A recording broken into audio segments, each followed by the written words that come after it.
All right, let's get into it. We're going to break down the entire generational spectrum, from the youngest Gen Alphas to the classic boomers. We're going to figure out what really makes each group tick, how they think, how they talk, and, how they live their lives.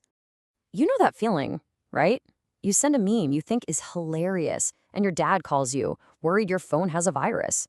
Or your little cousin tries to explain a new trend using slang that sounds like it's from another planet. Yeah, that's the classic generational disconnect, and we've all been there.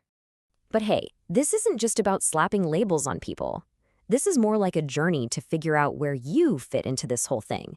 Are you a true digital native, a bridge between two different worlds, or maybe more of a classic traditionalist?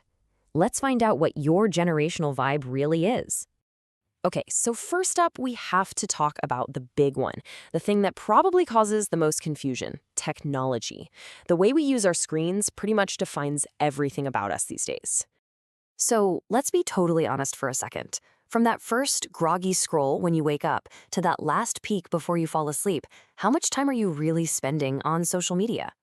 Well, if you're Gen Z, the answer is, on average, get this, a whopping 5.1 hours every single day. That's not just using the internet, that's practically living inside of it. And that number right there is the key to understanding this first huge divide. And you can see that divide perfectly right here on this chart. Gen Z spends nearly twice as much time on social platforms as millennials do. It makes sense though, right? They grew up with smartphones as basically an extension of their hands. So for them, the line between the digital world and the real world, it's almost gone. So when it's time to chill out, what do you turn to? Is it a quick video, a long movie, or maybe something you can actually hold in your hands? Now, what's really fascinating here is the shift from just passively watching something to actively engaging with it. Boomers and Gen X consumed media that was just presented to them, TV shows, books. But as we get younger, everything becomes more interactive. Gen Alpha isn't just watching, they're in there, building entire worlds and Roblox, and being part of the content. So if we're all spending our time in these completely different digital worlds, it's really no wonder that our next topic is communication. I mean, if we live online differently, of course we're going to start speaking different languages too. Just picture your message history for a second. Is it filled with color, GIFs, and short, punchy phrases? Or is it more like a formal email with proper grammar and full sentences? This whole contrast really boils down to one thing: efficiency versus clarity. For younger generations, a single GIF or a meme can communicate a super complex emotion instantly. It's all about that visual shorthand. But for older generations, the priority is clarity, making sure the message is understood perfectly, which, let's be honest, is why they'll often just pick up the phone. Okay, let's grab a perfect example of this language divide. You've probably heard this phrase thrown around, but what does it actually mean? No cap simply means no lie, or for real. It's a classic piece of slang that was born and raised on the internet. And because of platforms like TikTok and Twitch, language is evolving faster than it ever has before, creating this whole new dictionary that can leave other generations feeling totally lost. And all this leads to a much deeper question. Beyond the tech and the slang, what do we actually care about? Let's dive into the core values that really drive each generation. So think about it. Is your ideal career a stable, long-term job with a nice pension at the end? Or is it having the freedom to chase your passions, maybe even juggling a few side hustles? Just look at this progression. Boomers wanted stability in a post-war world.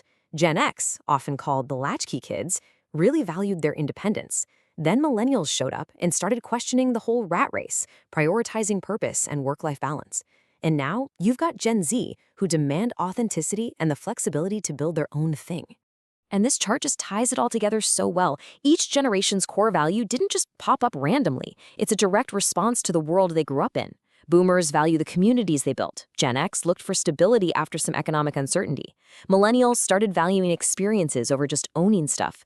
And for Gen Z, who grew up online, there's nothing more important than authentic self-expression. Okay, so we've looked at technology, communication, and our core values. Now it's time to put all the pieces together and see exactly where you fit on the final generational spectrum. First up, here are the official brackets. Go ahead, find your birth year. This is your generational cohort. The group of people who lived through the same major world events and saw the same tech revolutions at about the same points in their lives.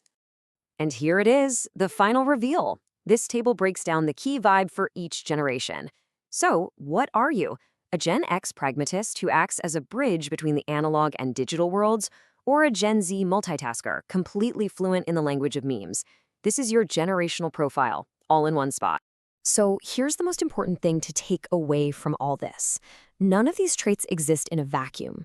A boomer's preference for a face-to-face conversation makes perfect sense in a world before the internet. Just like a Gen Alpha's ability to use a touchscreen is totally normal in a world where screens are everywhere. Each generation is simply a product of their time. And that leaves us with one final thought to chew on. Now that you've found your vibe, do you think these labels actually help us understand each other better? Or do they just put us into boxes? Something to think about the next time you try to explain a TikTok trend to your grandpa.